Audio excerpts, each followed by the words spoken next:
Assalamualaikum warahmatullahi wabarakatuh. Halo teman-teman, kembali lagi dengan aku Venda Nura Diva dari kelas Sosiologi 19A dengan NIM 19040564007. Nah, video kali ini adalah sambungan dari video-video sebelumnya. Yang pertama membahas tentang pengertian dari teori rekognisi dari Axel Honneth. Yang kedua, menganalisis kasus yang dikaitkan dengan teori rekognisi Axel Honneth. Yang ketiga adalah video aksi, yakni dengan mewawancarai teman-teman aku. Nah, dari video kali ini akan membawakan tema tentang pengakuan diri dan Instagram. Nah, korelasinya apa sih antara pengakuan diri dengan Instagram? Oke, tanpa basa-basi langsung aja ke video selanjutnya. Nah, sambungan dari video perkenalan nih ya, dari perkenalan aku. Nah, selanjutnya nih video wawancara. Tapi sebelum wawancara kan belum afdal nih ya, kalau belum perkenalan sama perempuan-perempuan ini yang cantik banget nih. Kan kalau nggak kenal maka nggak sayang kan. Oke, langsung aja perkenalan nih. Halo Kak, perkenalkan namanya siapa biar teman-teman tahu. Ya, jadi kenalin, nama aku Dea. Nama aku Komang. Ya, dari Kak Dea sendiri sedang menempuh pendidikan atau kerja? Sekarang sih lagi menempuh pendidikan di Universitas Airlangga.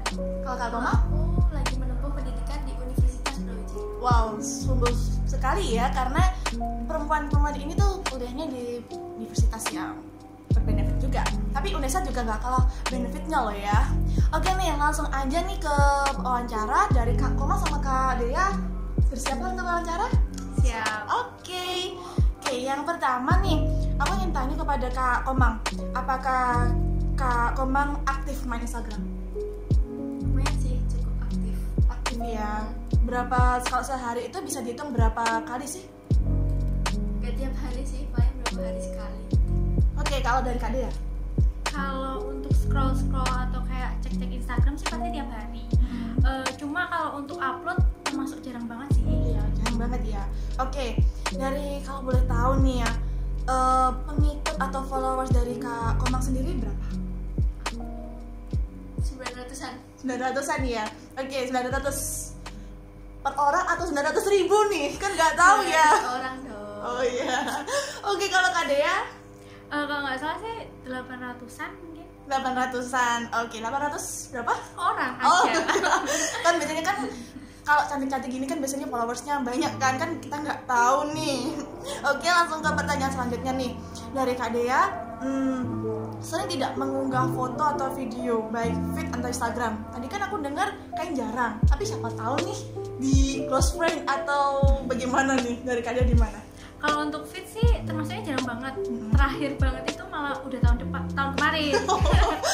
Maaf salah. Iya, jadi tahun kemarin tuh terakhir upload feed. Tapi kalau untuk snapgram sih cukup sering karena kebetulan juga ada kegiatan web, terus kegiatan jualan juga nih ceritanya. Jadi lebih sering ke itu sih. Tapi kalau untuk upload foto diri sendiri sih termasuk jarang. Jarang banget ya. Oke, kalau dari Kak Komang gimana nih? Sama sih, kalau aku fitnya juga terakhir tahun kemarin. Oke, Untuk yang lain paling juga main phone. oh, tapi kalau video Instastory Ya, sering ya? lumayan. Oke, dilihat nih ya, kalau dilihat kan dari Kak Komang sama Kak Dea ini kan sering upload nih ya, mungkin di Instastory karena ada kebutuhan atau karena ya pengen aja untuk sekedar merefleksikan diri nih dari kegiatan penat. Mau tanya, dari Kak Komang sendiri setiap upload video atau postingan di Instastory atau Snapgram itu kira-kira berapa sih penontonnya atau viewersnya? Kalau aku paling banyak 300-an. 300-an ya, wow, banyak banget loh ya. Taranya 900 followers dengan penonton 300. Itu lumayan banget lah. Kalau dari Kak Dea? Ya 200 sampai 300 lah. Wow, sama aja nih, gila-gila. Berarti lumayan aktif juga sih ya, karena kalau dilihat nih, kalau biasanya jarang upload feed itu biasanya penontonnya sedikit berkurang atau enggak sering di-unfollow karena dianggap akun mati. Oke, dari kakak sendiri nih, perlu nggak sih kita main sosmed, entah itu dari Instagram, Facebook, Twitter, kayak gitu? Mungkin aku pengen tahu alasannya dari Kak Dea dulu. Kalau menurutku sih untuk kaum milenial kayak kita ini perlu banget ya, karena memang salah satu media untuk kita mendapatkan informasi terbaru itu ya dari media sosial. Terus kadang juga kita bisa sharing sesuatu hal sama teman-teman kita, sharing hal-hal yang positive vibes gitu juga bisa lewat media sosial. Jadi penting banget sih buat kalian tuh punya. Tapi baik lagi kita harus bijak dalam menggunakannya. Oke, jadi kalau menurut Kak Dea itu harus apa ya, harus bijak. Terus kita juga bisa mencari konten-konten yang positive vibes gitu ya. Oke, kalau dari Kak Komang sendiri bagaimana nih? Sama sih kayak dia gitu. Karena kan media sosial itu juga informasinya tuh cepet banget gitu loh. Infonya itu dari satu orang langsung bisa nyebar ke banyak langsung dalam waktu yang benar-benar singkat gitu. Jadi kayak infonya itu juga ada yang positif, ada yang Oke, jadi tergantung pemakaian juga ya, tergantung personal juga waktu memakai sosmed macam itu. Oke, nah dilihat dari fenomena sekarang nih ya, kan penyebaran informasi terus sosmed-sosmed baru itu kan banyak banget nih ya. Nah dilihat nih, aku ngeliat di Instagram itu kan banyak nih kayak pengguna baru tapi followersnya tuh udah banyak banget.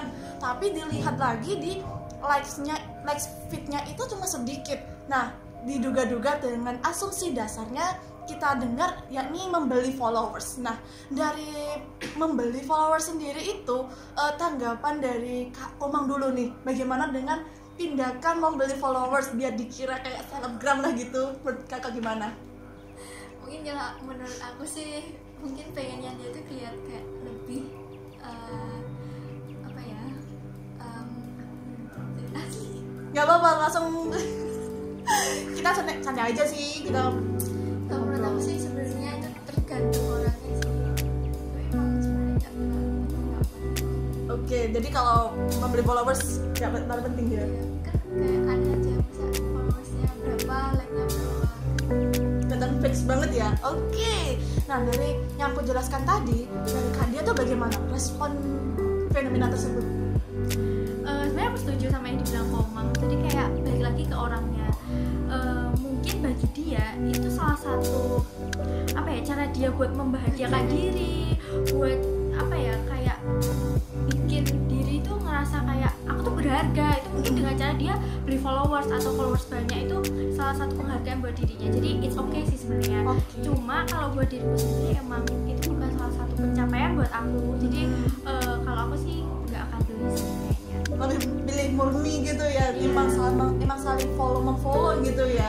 Oke, nah biasanya kan kalau dengan adanya tindakan membeli followers gitu lah ya, kayak followers palsu semacam itu kan kayak orang itu pengen diakui, kayak aku pengen diakui di sosial media kalau aku ini terkenal, terus aku pengen diakui kalau aku ini emang apa ya, lebih dikatakan ingin diakui banyak orang kalau ya seperti inilah aku, bisa dikatakan kayak selebgram, mungkin sebagai endorsement semacam itu.